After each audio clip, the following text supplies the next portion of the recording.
Nolan King here for Flow Combat at Mohegan Sun Arena in Connecticut alongside Steve Mowry. Steve's fighting this weekend as part of the Bellator back-to-back here at the casino. Steve, how's it going, my man? Everything's good. How are you? I'm doing well, man. First off, I just got to ask you, are you aware that you have the best Instagram name out there? I am aware. Yeah. No, I appreciate that. I don't know. I really appreciate that people enjoy it. It's something I put a lot of thought into when it happens. So, yeah, thank you. Yeah, absolutely. It cracked me up the first time I read it, so I had to definitely bring it up. I appreciate that it gets a chuckle. Yeah. I mean, hey, what better way to describe you, right? Right. Yeah, exactly. So. It's all the talking points. Yeah, exactly. So you back another fight week. How did camp go for this one? Camp's camp. Yeah, it was every day grinding away. I feel like I really improved. Every camp you really feel like, man, I'm the best version of myself in this fight. And nothing changed. This camp, I really feel like I went head and shoulders above who I was before. And it's always a good feeling to come in riding with that confidence. So. Yeah, absolutely. And you had a little bit of a switch up here at the last second with your opponent. Your new opponent that's in front of you now is Darion Abbey. Is there any type of changes that you had to make, adjustments about him compared to your, Hefney, who you were supposed to fight, the Ring of Combat champ? No, I mean, the philosophy with me and my coaches is that, opponents change, and, wouldn't you know it, hey, my opponent changed. And, we don't ever really prepare for a specific opponent, and it's because, you never know what's going to happen. This is the closest to the fight I've ever had an opponent change, but I'm not a stranger to having switches, this and that, different people come in and out and all that. So, just as, fate would have it, more often, or as the partners came in and out, I had more tall, rangy kickboxing partners than I had short, stocky boxing partners. So, as if the hand of God put my kid together himself, and, when you know it, I'm fighting a tall, rangy kickboxer now. Yeah, absolutely. And I got to ask you, too, Tony Lopez, who's a regional. Oop. Every time he comes around, I can't take myself seriously. Every time I see Matt walking into a room, I'm like, one of the very few people that kicks my butt every time we work. Every single time. How do you see him getting it done this week? I'll be honest with you, Steve. He'll win whichever way he wants to. But I can tell you that there's nobody. And people see him and he's so goofy looking, right? He's so tall. He's so lanky. Goofy, handsome too. Awkwardly handsome, like a kid you lock in the closet. You know that song, "Pretty Handsome Awkward" by The Used? That was about me. They just didn't realize it. Nobody knows that song either, so I feel weird. But he's like, you look at him like, there's no way a dude that's 6'8" is going to shoot on me, take me down, get leverage, get any kind of gain ground on me.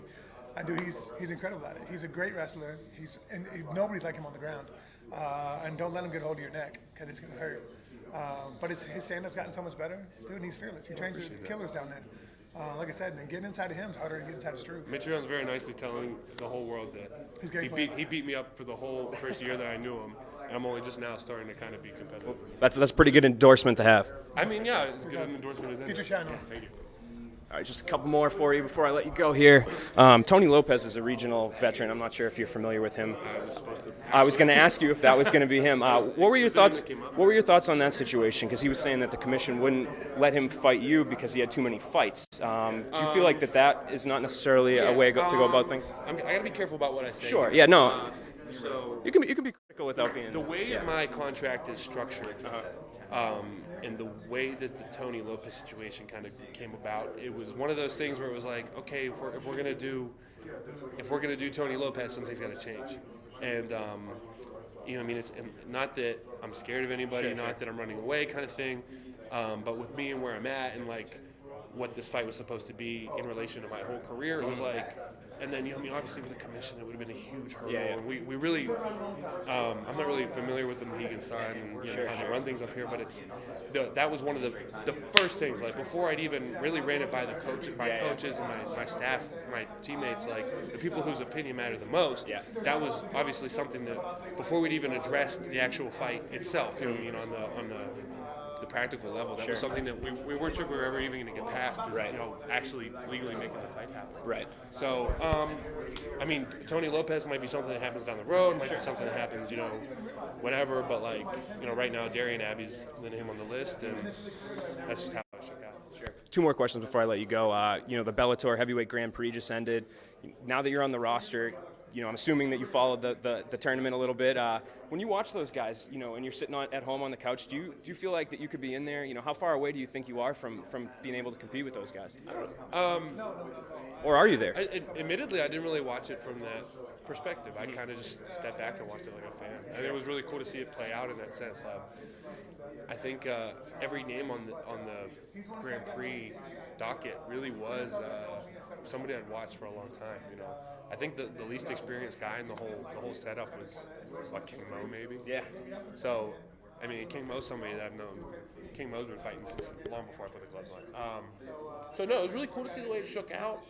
The Ryan Bader, I can't believe how incredible he looked, and no, it was incredible. It'd be something, I'd like to attain something of that, that status at some point in my career. But obviously, to take a step back and just say how accomplished and how